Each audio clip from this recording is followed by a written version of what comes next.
Perkenalkan, nama saya Engki Joshua dengan NIM 203020200. Kelas C semester 1, jurusan Administrasi Bisnis, Fakultas Ilmu Sosial dan Ilmu Politik, Universitas Nusa Cendana Kupang. Di sini saya akan menjelaskan tentang review buku ke-12 mata kuliah pengantar sosiologi. Isi dari review buku 12 adalah memikirkan kembali sosiologi.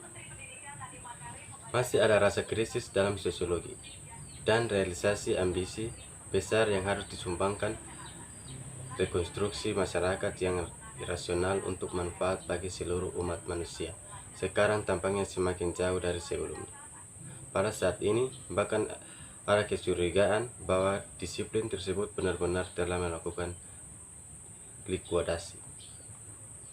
Sejak kami menulis edisi pertama, Perspective in Sosiologi pada tahun 1979, telah terjadi banyak perubahan dalam sifat dari apa yang terjadi di bawah judul sosiologi. Jika sosiologi mungkin tidak kehilangan semua poinnya, maka sosiologi telah kehilangan banyak khasnya. Memang, dalam sejumlah disiplin ilmu yang berbeda termasuk linguistik, psikologi, sejarah, media, studi sastra dan budaya, dan bahkan arkeologi, ada pengejaran masalah yang pada suatu waktu akan telah dijuluki sosiologi. Penggantian istilah teori sosiologi atau teori budaya untuk teori sosiologi sering menandai fakta bahwa diskusi telah berbagai hal dalam kaitannya dengan sifat sosialnya sekarang berlangsung di banyak disiplin ilmu dan bukan hanya cabang akademis yang disebut sosiologi.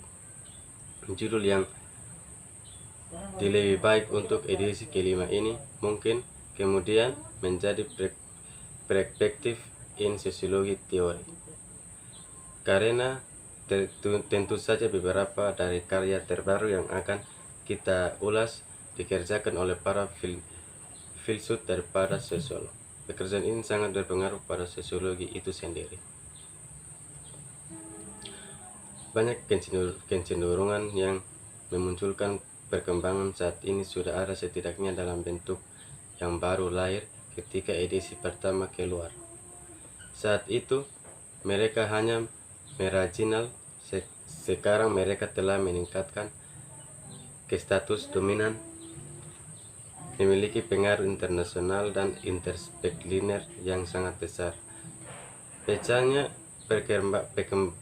perkembangan mahasiswa di Amerika Serikat sebagai reaksi terhadap Perang Vietnam dan gangguan mahasiswa terkait di Eropa yang mencapai puncaknya dalam peristiwa Mei 1968 di Paris, mengubah banyak hal sebagai substansial dalam sosiologi.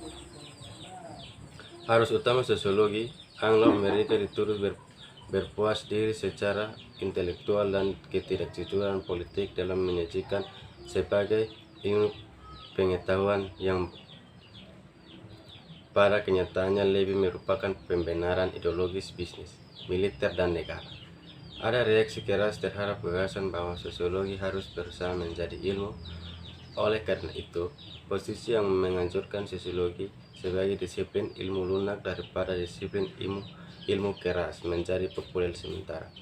Misalnya interaksi simbolik dan etnometodologi. Dalam bab 6 dan 7 kami memberikan perhatian khusus pada masalah ini.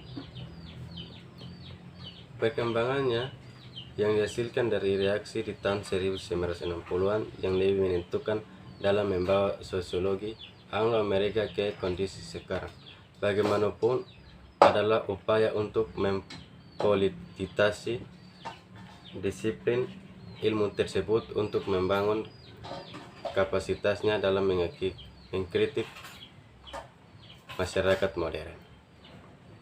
Mereka melibatkan revaluasi pertama-tama Marxisme dan kedua pemikiran sosial kontinental, terutama variasi yang dipengaruhi Marxis.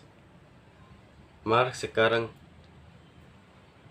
rutin termasuk di antara tiga pendiri penting sosiologi kontemporer bersama dengan Durkheim dan Weber. Meskipun sebelumnya kami tidak menyebutkan namanya bersama dengan dua lainnya, pada awal 1960-an secara luas dikatakan bahwa cara analisis Marx telah menjadi sangat ketinggalan zaman di bawah nama strukturalisme. Perkembangan konsepsi manusia dan ilmu yang baru dan tampaknya sangat berbeda sedang berlangsung di Prancis, terutama Paris pada tahun 1960-an. Pendekatan ini tampaknya menawarkan prospek sosiologi ilmiah yang berhasil, meskipun dengan cara yang tidak diharapkan oleh siapapun. Karya Althusser yang diidentifikasikan sebagai Marxisme struktural tampaknya menggabungkan fitur-fitur yang sangat menarik. Prospek sosiologi ilmiah yang otentik yang mengambil bentuk Marxisme terkini dan memiliki implikasi politik yang kuat, antusiasme yang sangat besar untuk dan kontroversi atas karya Althusser memastikan bahwa karya sosiologi yang menarik, modis, dan banyak dibahas itu semakin banyak berasal dari Eropa.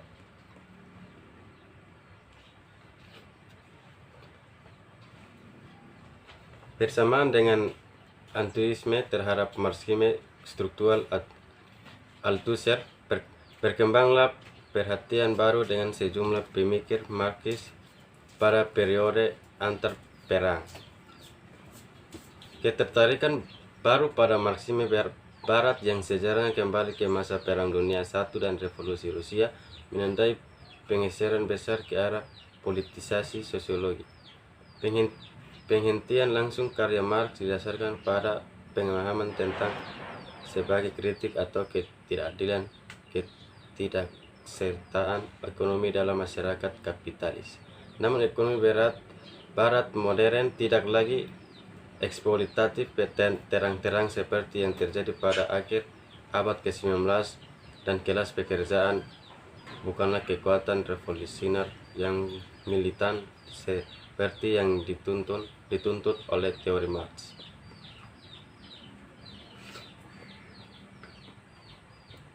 Gagasan bahwa pengetahuan adalah dasar untuk mencapai kebebasan melalui reorganisasi masyarakat yang rasional dan berdasarkan sains tampaknya dengan sendirinya merupakan ideologis. Konsepsi itu telah diwariskan ke zaman modern dari suatu periode sebelumnya. Dalam pemikiran Barat yang dibuat pencerahan yang berpendapat bahwa yang terpenting adalah membebaskan kapasitas akal manusia dari dominasi otoritas. Jadi akal yang dibebaskan dapat digunakan untuk memperoleh pemahaman yang benar tentang masyarakat, seperti hal akal telah memperoleh pemahaman tentang alam, dan kemudian dapat berbalik melawan otoritas tradisional, menggunakan pengetahuannya untuk mengatur kembali masyarakat dengan cara yang akan meningkatkan kebebasan manusia pada umumnya. Jadi warisan Marx untuk sosiologi telah ditinjau untuk kedua kalinya.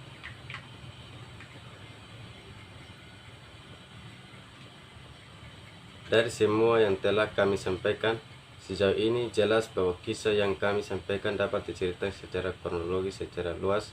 Ini adalah perbedaan signifikan lainnya antara edisi ini dari edisi sebelumnya, di mana kami menafsirkan gagasan tentang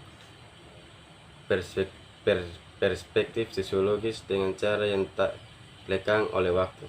Tentu saja hubungan kronologis antara ide dan pendekatan yang akan kita bahas sekarang ini rumit dan memiliki banyak segi.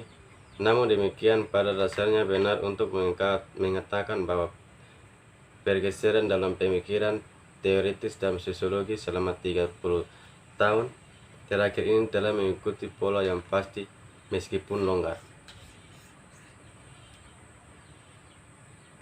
Ini telah membentuk pemikiran sosiologi tentang isu-isu fundamental sedemikian rupa sehingga isu-isu yang menentukan dalam teori kontemporer sebagian besar berasal dari Marxisme. Terima kasih. Jangan lupa like, comment, share, and subscribe. Mantap.